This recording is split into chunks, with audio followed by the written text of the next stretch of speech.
Ready.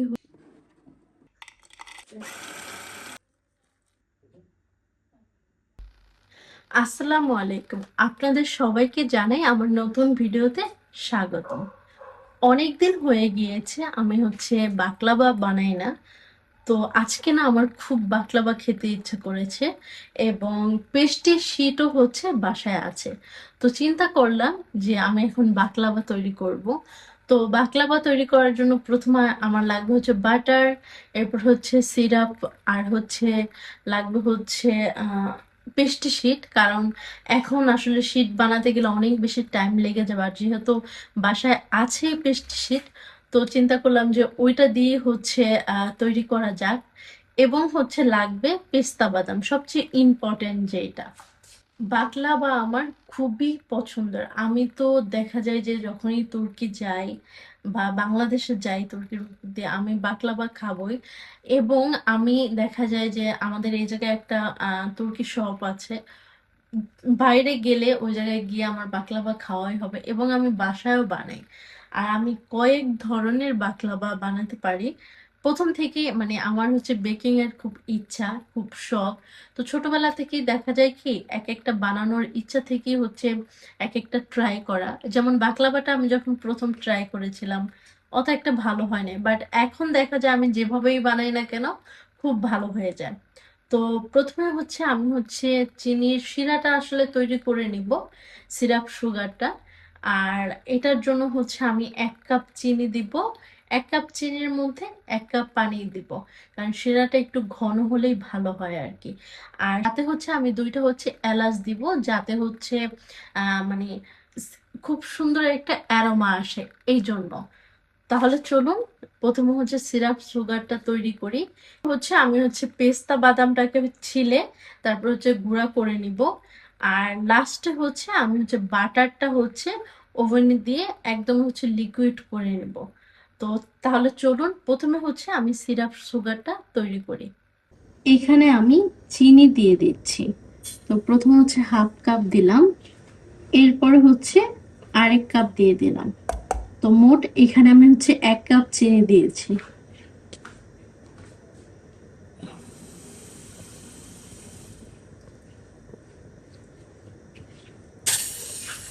এখানে 1/2 cup পানি দিয়ে দিলাম।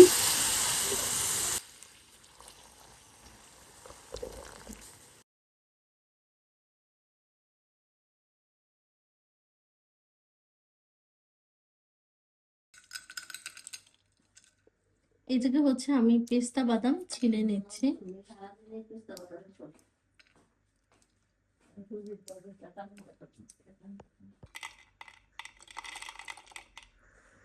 আগের কিছু বাদাম কুচি করা ছিল, সেগুলো দিয়ে দিচ্ছি।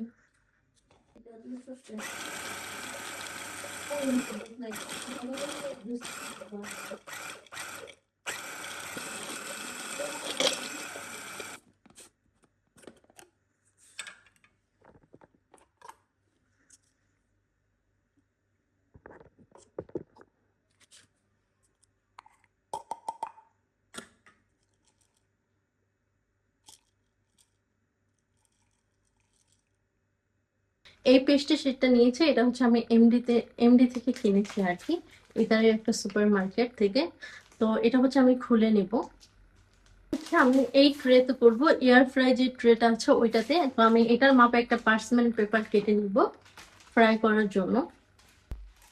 পার্চমেন্ট পেপার কেটে নিয়েছি, এখন এটাতে দিয়ে দিলাম।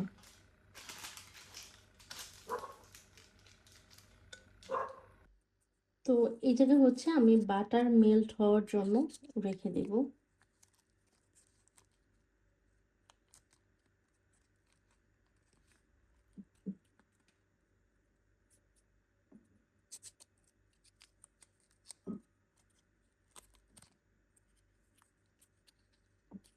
এরকম আমি 5টা বাটার দিব।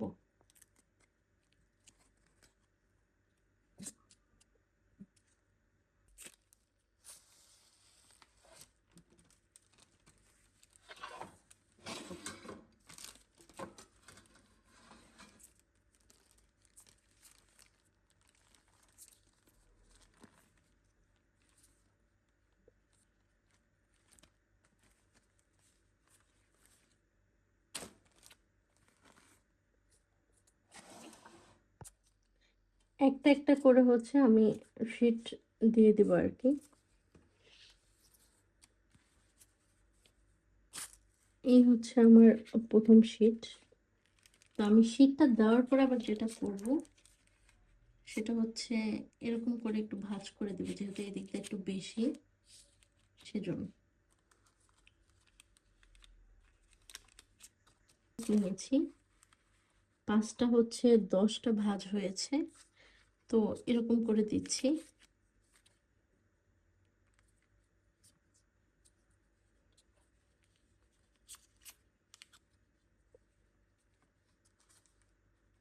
এখন হচ্ছে এই শীটের উপরে হচ্ছে আমি বাদাম দিয়ে দিব।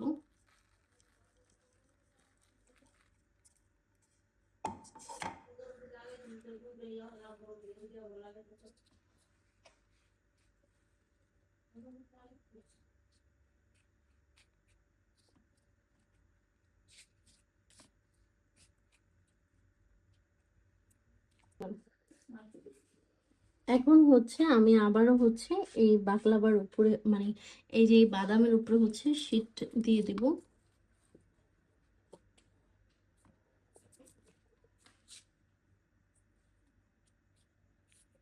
এবার একটু সিল করে দিচ্ছি। আসলে এটা মনে হয় ভিতরের দিক দিয়ে দিলে ভালো হবে। আচ্ছা, প্রথমে আমি এভাবে সিল করে নিই, তারপরে হচ্ছে ভিতরের দিক দিয়ে দেব।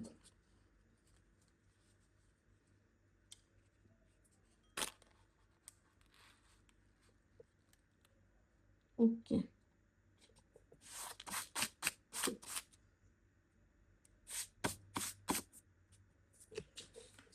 এখন হচ্ছে আমি এই শীটটা সুন্দর করে কেটে নেব।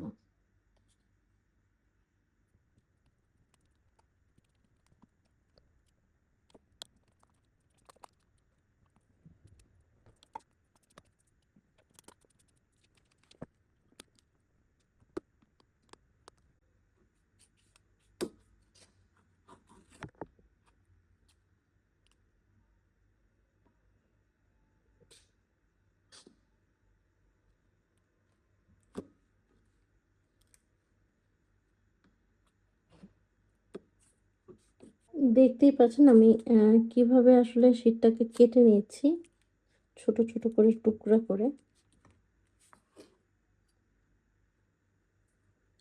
আর এটা কাটা কিন্তু খুবই ইজি।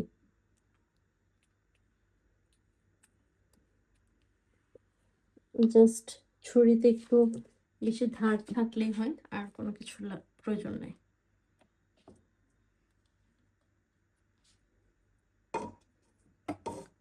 তো এখন হচ্ছে উপরে আমি মেল্টেড বাটার দিয়ে দিব।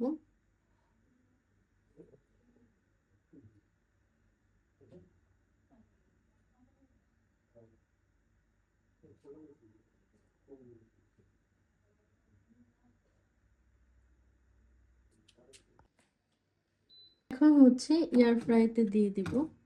এটা বের করে ফেলছি।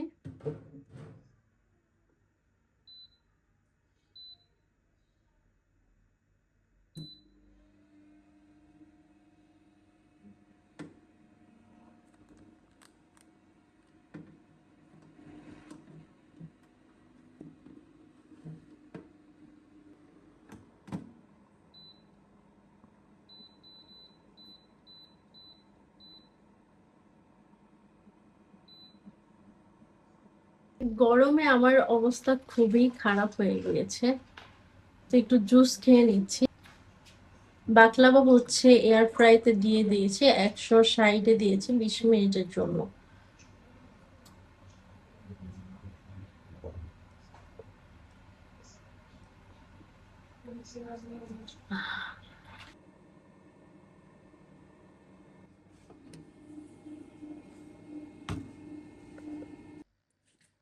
বাকলাভা রেডি হয়ে গিয়েছে, তো খুবই সুন্দর কালারও চলে এসেছে।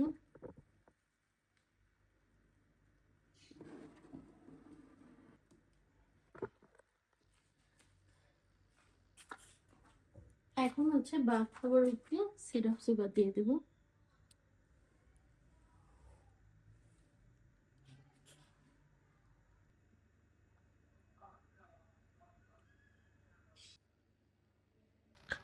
খুবই মজার বাকলাভা তৈরি হয়ে গিয়েছে, দেখতেই পাচ্ছেন।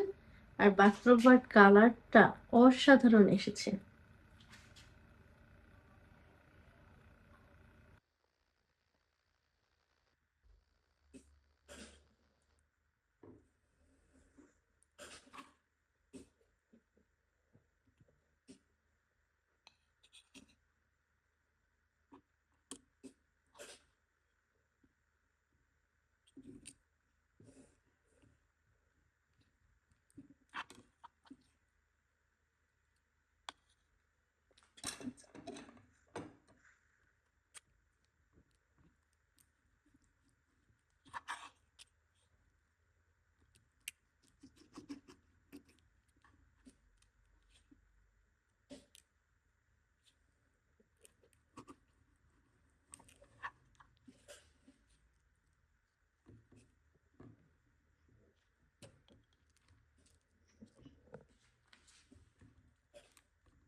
এই হলো আমার মজার বাকলাভা। তো আমি একটু টেস্ট করছি।